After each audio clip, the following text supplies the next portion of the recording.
কত পরিবার এটা থেকে সুবিধা? তিনি পূর্বে প্রতিষ্ঠা ক্যাম্প কমান্ডার হিসেবে দায়িত্ব পালন করে 3000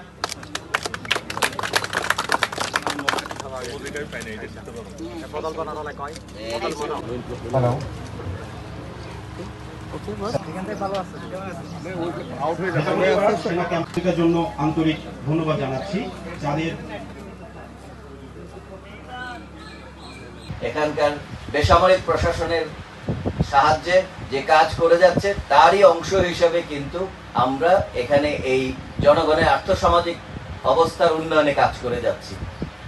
আমরা প্রতিদিনই কাজ করছি এখানকার শিক্ষা ব্যবস্থা নিয়ে, ছাত্রছাত্রীদেরকে সাহায্য করছি, এখানে কম্পিউটার প্রশিক্ষণের ব্যবস্থা করছি, যারা দুর্বল ছাত্রছাত্রী আছে তাদের দিকে খেয়াল রাখছি এবং যারা গরিব দুস্থ তাদেরকে সাহায্য করছি। তো সেনাবাহিনীর এই কাজ অব্যাহত থাকবে।